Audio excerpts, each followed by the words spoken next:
Hello again. This is Dr. Dan with a discussion today in my vlog number 7, my video vlog number 7, on what does being spiritual mean? What does that mean exactly when someone says a person is spiritual and another person is not, or whatever?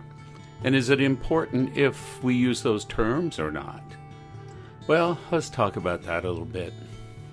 Is it important to be spiritual? Do we need to know about it? Makes you wonder, doesn't it?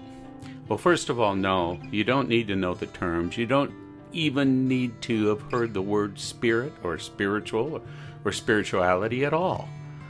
It all comes down to your actions, your words, and your thoughts. That's the key to being whatever you are. And to be spiritual, I guess one of the number one things that I would think of is empathy. A person that's spiritual is closer to their true spiritual being, their inner self, their soul. And empathy is a big part of that.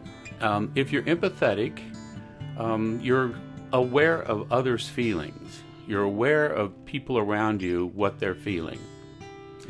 And if you have strong empathy, if you are blessed or cursed with a strong empathetic nature, then you actually can feel those feelings that they are struggling with.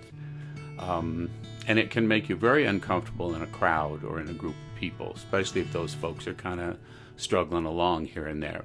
And right now, with a virus situation in this country, those empathetic folks that are out there are probably struggling pretty badly, and it's difficult for them.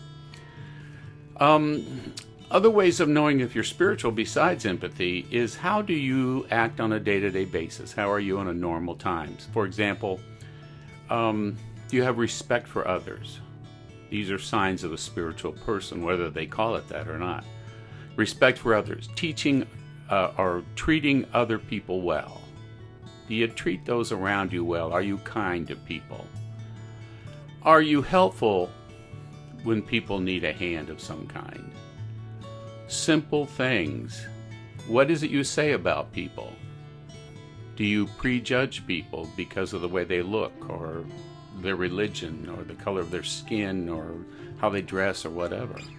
Those are all kind of anti-spiritual ways of thinking.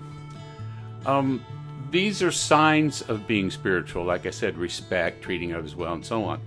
Positive actions, words, and thoughts.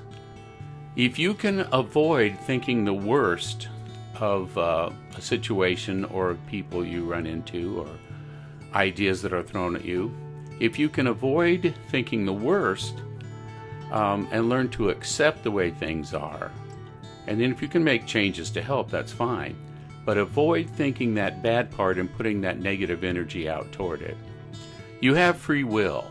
You can choose to do whatever you want in every situation. You are the one in control.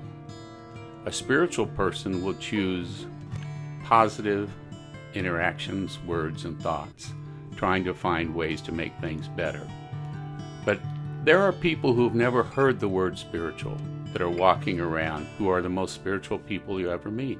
If you know somebody who lives in your neighborhood, or a close relative, or just a friend or someone at work that seems to be well balanced and happy in their life, and they treat people very well, they're spiritual people.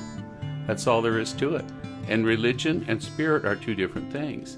You can be religious and be very spiritual, but you don't have to be religious to be very spiritual, if that makes sense. I'll get into more of these kind of topics in later blogs, but this is enough for right now. Please be out there and be spiritual. It's a good thing. Thanks for watching.